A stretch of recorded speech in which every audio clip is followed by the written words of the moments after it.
Oh, what's going on YouTube today? I'll be talking about Jiri Prochazka and Alex Pereira. They're the main event at UFC 295 this Saturday. Now, Jiri, he's 6'4", he's 31 years of age. He's a career light heavyweight, meaning he's fought his career at 205.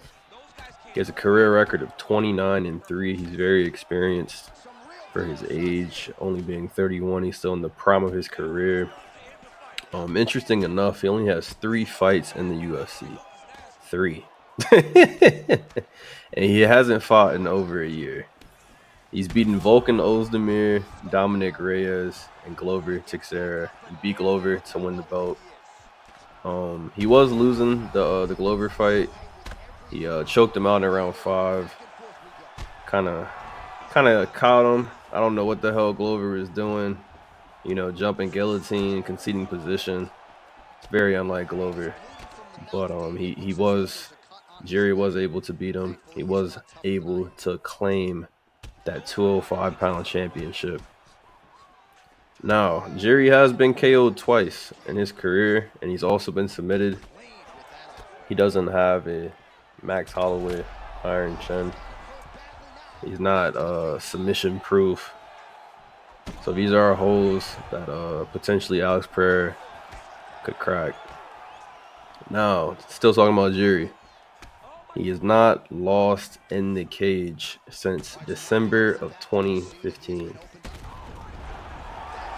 So about a year ago, he severely injured his shoulder November 2022, and it forced him to vacate the title. He hasn't fought since in over a year. Apparently, it was one of the worst shoulder injuries that the UFC doctors had ever seen. I believe he popped his shoulder out in practice. And instead of going to the doctor, instead of going to professional, they tried to pop his shoulder back into place, and it just jacked everything up. It ruptured everything. It was horrible. So I'm glad that he was able to recover from that injury, get back healthy. Now, talking about Jerry's fight style.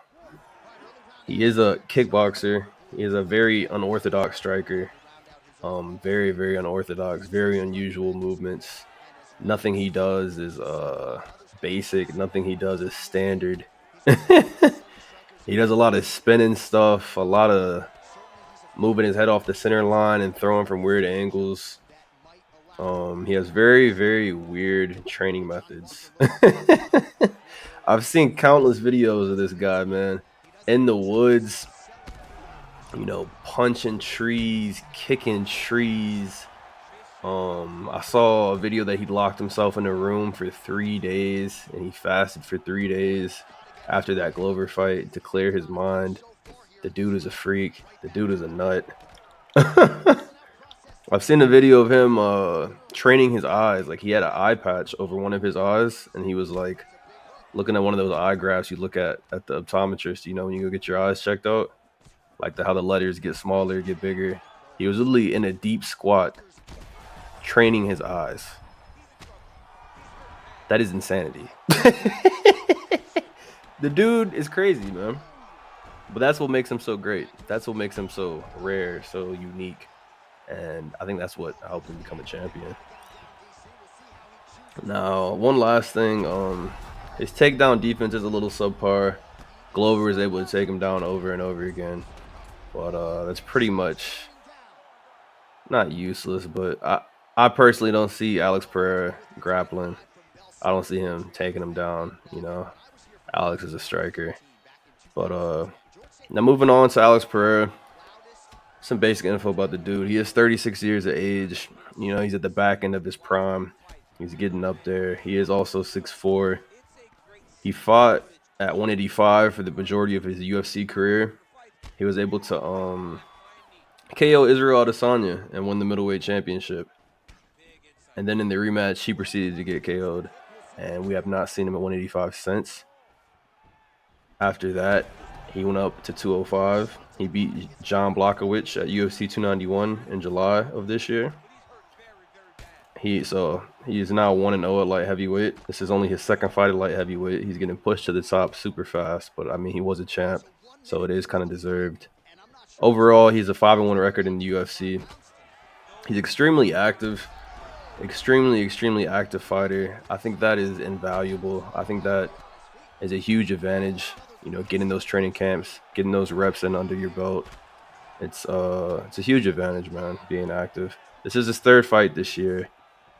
You know, opposed to Jiri rehabbing and stuff, being on the shelf, not being able to train.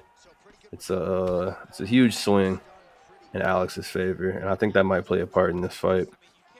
Now, also talking about Alex Pereira, Poetan. His head coach is Glover Teixeira. They train together every day. That's his coach.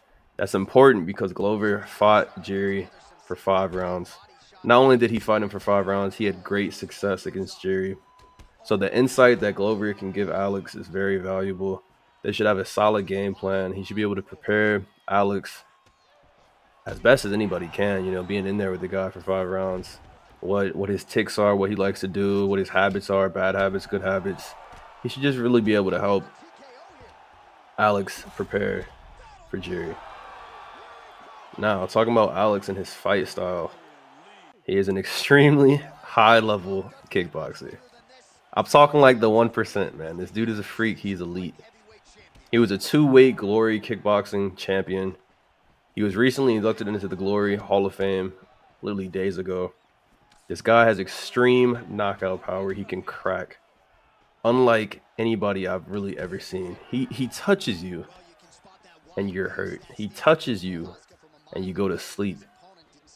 It's insane. Super, super, super extreme knockout power he possesses. His main weapons, he's notorious for his left hook, that check left hook. He's knocked out many a man with it over in Glory and kickboxing and MMA.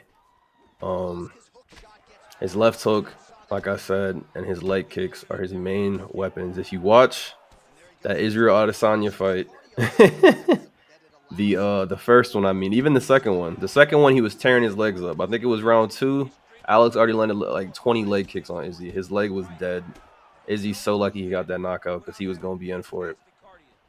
And in the first fight, that left hook, man, that's what cracked Izzy initially. That's what got him wobbled, was that left hook. If you go back a little farther, you can see the highlight reel KO that this man Alex had on that poor soul, which is the current middleweight champ, Sean the Don Strickland. I highly recommend you go back and watch that fight. I've seen a video of Alex breaking it down with Glover backstage, and Sean has that weird Philly shell defense. You know, he was pressuring Alex, which I highly recommend you don't do. Don't pressure Alex with your hands down. It's one of the dumbest things you could probably do in the cage. But Sean, that's what Sean did. His game plan was jacked, and Alex pretty much set him up inside of a round. He was jabbing to his chest, jabbing to his chest. He was trying to get Sean's hands to drop just a little bit, just so he could crack him with that left hook over the top of his guard. And that's literally what he did. Sean took the bait. He dropped his hands. Boom. Lights out. Knockout victory for Alex. And he got the title shot off of that win. So that was a huge pivotal moment in his young career. He's also had an insane flying knee knockout against Andres. Excuse me, I'm about to butcher his last name, but Andres Michailidis. You should go and watch that. This dude Alex has got weapons everywhere, man. Flying knees, leg kicks, but especially his calf kicks. They are lethal. They are deadly. On top of that, he's got crazy head kicks, spinning elbows, left hooks, straights, uppercuts. Every knees, like everything. Good clinch work. He is a dangerous striker. Now, my official prediction for the main event of UFC 295, live on pay-per-view from Madison Square Garden in New York City. I have Alex Poetan Pereira winning by knockout in round 2. It may happen, it may not happen. However, I guarantee somebody's getting finished. It's not going the complete 5 rounds. It's not going 25 minutes. Somebody is getting finished. Now, go ahead, drop a comment. Let me know who y'all think's going to take it. Don't forget to like and subscribe, and I'll catch y'all next time.